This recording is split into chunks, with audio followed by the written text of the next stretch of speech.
somebody I very, very much have wanted to speak to for a number of years. President Jimmy Carter, the 39th President of the United States, Nobel Peace Prize winner, and the author of an already controversial new book. It is called We Can Have Peace in the Holy Land, a plan that will work. President Carter, thank you very much for joining us. It's good to be with you. Thank you. Let me just go at this directly concerning some of the material in your book and also some of the comments you've made already discussing the book. I assume that you would join in the historical consensus that it was a terrible mistake for Western leaders to trust and rely upon negotiated settlements with Adolf Hitler and the Nazis back in 1938. Yes, I certainly would. And my question is, why do you have more confidence in agreements with Hamas, given the fact that by any standard, Hamas is more openly anti-Semitic, more openly violent, less responsible than the Nazis looked like in 1938? Well, I don't agree with that premise. Do I have to agree with the premise to answer the question? No, not at all. Okay. Well, I know the Hamas leaders. I've talked to them in depth, and I've shared what I've learned from them with the chief negotiator between Israel and Hamas, and that is Omar Suleiman in Egypt. I went over to the Mideast in April. I first stopped at Sederot with my wife and saw the missiles coming in, the missiles that had come in. They were already expired. And I condemned the firing of those missiles as terrorism. The mayor of Sederot called a town meeting for me, and he said that Israel was neither negotiating with Hamas nor punishing Hamas. And I promised those people there that I would go and meet with the Hamas leaders and try to get the missiles stopped. So to make a long story short, I did. I went to Damascus, met with the top leaders of Hamas, the Politburo members, and I finally got them to agree to depart from their previous policy of insisting on a ceasefire in Gaza and the West Bank. Israel refuses to consider a ceasefire that includes the West Bank, but they finally agreed, and I turned that information over, that concession over to the Egyptians. That was in April, and at the end of May, I was informed by Hamas leaders and by the Egyptians that there had been an agreement reached for a ceasefire between Hamas and Israel. Hamas would stop the rockets, and Israel would supply with a full quantity of food and medicine and water and fuel that they had when they were in charge of Gaza. Carter, with all due respect, go ahead. You've read the Hamas charter.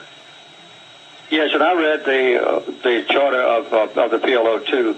That still stayed in existence 5 years after the Oslo Agreement. Right, but it's been changed since Oslo afterward. But the Hamas Charter includes more anti-Semitic passages than anything in Mein Kampf. Mein Kampf never talked about massacring all Jews. The Hamas Charter talks about that.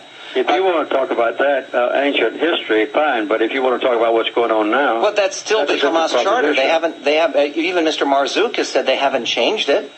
When I was there, they authorized me to make a statement for them in Israel, which I did when I got back to Jerusalem, at a very large meeting of the Foreign Policy Organization in Israel, and they made a simultaneous statement, the leader of Hamas, to Al Jazeera and a large collection of news media, that Hamas will accept any agreement, any peace agreement, negotiated between Abu Mazen and Israel, if the agreement is submitted to the people in the West Bank and Gaza in a referendum and approved.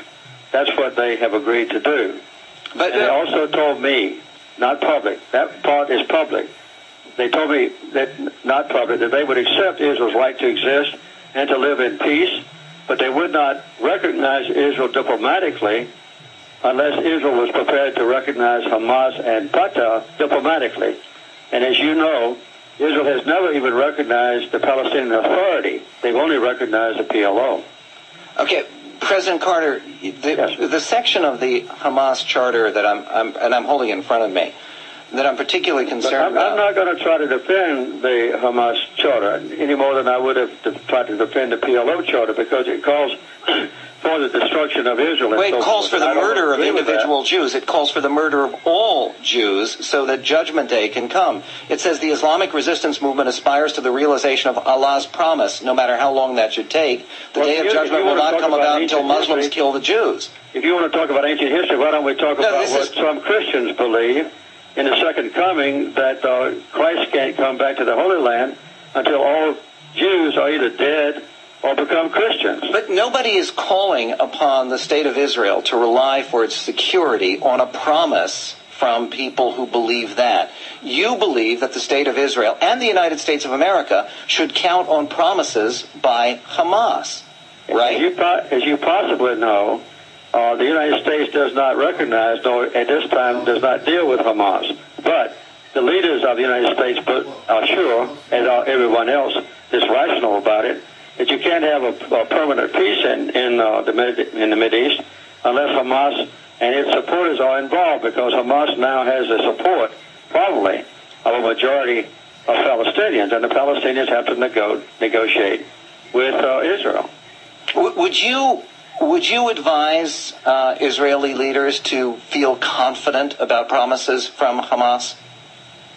I know that in last April, you can look it up yourself if you will, there was a public opinion poll done in Israel, reported in Haaretz, and also published in the Washington Post. It's available on Google, where 64% of the Israeli public, including your relatives who live over there, I presume, voted that Israel should be dealing directly with Hamas, should be negotiating with Hamas.